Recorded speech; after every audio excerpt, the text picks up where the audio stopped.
तो साहब, खालिस्तान रेफरेंडम के रजिस्ट्रेशन का ऐलान हो चुका है। सिख भाइयों से अपील की जा चुकी है कि आप भारतीय फौज को छोड़ दीजिए। खालिस्तान तहरीक मजीद कितनी मजबूत होती जा रही है और रेफरेंडम 2020 क्या है? जी बहुत शुक्रिया। जो रेफरेंडम 2020 है, ये रजिस्ट्रेशन है, इसमें हमने साइन लेने हैं और ये जो गुरपतवंत सिंह पन्नू हैं जिसकी आपने गुफ्तगू सुनी है, ये सिख फॉर जस्टिस के मेन हमारे कर्ता धर्ता हैं। ये वकील हैं और इन्होंने वहां पे भी पिटीशनें दायर की हुई हैं। तो सिख फॉर जस्टिस के साथ साथ बाकी, क्योंकि खालिस्तान हमारा बुनियादी हक है। जब 1947 में गांधी ने सिखों के साथ वादा किया था कि पाकिस्तान इंडिया बनेगा तो साथ में खालिस्तान भी बनेगा, तो उस वक्त मैं सबसे पहले तो मैं आपके प्रोग्राम के वसादत से ये डिक्लेयर करना चाहता हूँ कि ये उस वक्त हमारे सिख जो लीडर्स थे उनका बहुत ही गलत फैसला था कि उन्होंने इंडिया को चुना। और वो मक्कार कौम है वो, कि उन्होंने आज तक हमें अपना हक नहीं दिया। और ये जो खालिस्तान है, हमारा बुनियादी हक है, ये हमने लेना ही लेना है। इसकी तहरीक अब बहुत ज्यादा जोर पकड़ चुकी है।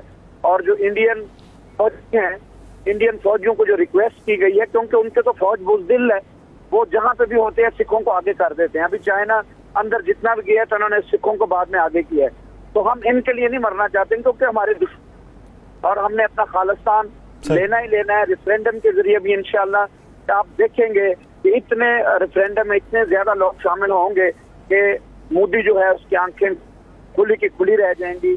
और अल्लाह की मेहरबानी से जो हमारा बुनियादी हक है वो हम हर सूरत इसको हासिल करेंगे। राना साहब, इस वक्त खालिस्तान तहरीक या सिख बरादरी मोदी हुकूमत को कितना टफ टाइम दे रही है और किस तरीके से? देखें यासर, खाली टफ टाइम नहीं दे रही है। मैं एक ऐसा सिनेरियो आपके सामने रखता हूँ। ये हकीकत है कि सिख जो हैं फौजी, उन्हें वो मरते हैं हर महाज पे। अब सिखों के अंदर एक तहरीक पैदा होगी और ये जो मैसेज हमने इन्हीं के जो रहनुमा उनका है, उसके बाद मेरे पास जो इतला है वो एक मुसद्दक़ा इतला ये है कि 11,000 से ज़ायद सिख हैं जिन्होंने फ़ौज से अपना तल्लुक़ ख़त्म कर दिया है, जिन्होंने कहा जी हमने ना रिटायरमेंट के पैसे लेने हैं, ना पेंशन लेनी है, हमने अपनी जान नहीं गंवानी, जान गंवाएंगे तो अपने उस मकसद के लिए जो उनका मकसद है वो समझते हैं। ये अब वहाँ हमने पहले प्रोग्रामों में भी ये बताया था कि ये जानबूझकर या तो सिखों को आगे कर देते हैं या निचली ज़ात के हिंदुओं को आगे कर देते हैं, और यही हुआ है। देखें, अब तस्दीक खुद कर रहे हैं यहाँ पे कि उनके सिख जो है चाइना बॉर्डर पे ज़्यादा मरने वाले कौन है? चाइना वहाँ पे जो लद्दाख में वो सिख हैं। लड़ाई किससे हुई? आगे किसको किया गया? सिखों को किया गया। इसी तरह पाकिस्तान के साथ यही किया जा रहा है। किसी महाज पे भी हो वो यही करते हैं जानबूझकर।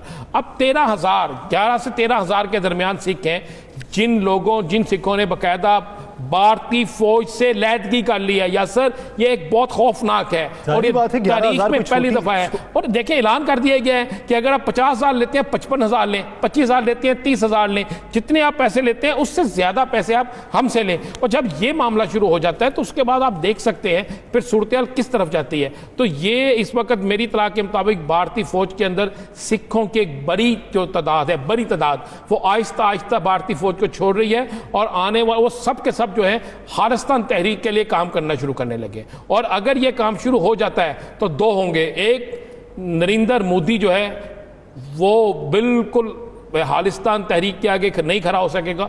दूसरा, भारतीय फौज के अंदर से जब उनके सबसे बहादुर जो हैं सिख वो ही निकल गए तो फिर हिंदू बनिया कहां पे जाके लड़ेगा? तो ये मामला है और ये बड़ा खौफनाक सिनेरियो है कि 11 से 13,000 इस वक्त तक जो हिंदू हैं सिख हैं, उन्होंने फौजियों ने वहाँ पे इस्तीफे दे दिए हैं। और जिस तरह अब ये ऐलान हो गया जो हमने अपनी स्क्रीन पे दिखाया, ये खालिस्तान तहरीक के जो रहनुमा उनकी तरफ से, तो अब असल में अब सिखों की एक बहुत बड़ी तादाद इसी ऐलान को देखते हुए बाकायदा रजिस्ट्रेशन करा रही है। और ये रजिस्ट्रेशन इतनी तेज़ी से ऑनलाइन रजिस्ट्रेशन हो रही है कि जिससे भारत के अंदर एक बहुत खौफ पैदा हो गया है। और अब उस खौफ को ख़त्म करने के लिए नरेंद्र मोदी चंद ऐसे सिख रहनुमाओं को खरीद कर इस्तेमाल करना चाह रहे हैं जो खालिस्तान तहरीक के खिलाफ हैं। मगर वहाँ पर अब सूरत हाल तब्दील है। अब वहाँ पर एक ही सवाल हो रहा है कि हमारे ही लोग क्यों बॉर्डर पे मर रहे हैं, हर जंग में सिख ही क्यों मर रहे हैं? मोदी हुकूमत जवाब दे है इस पे, अवाम मोदी हुकूमत से सवाल कर रही है।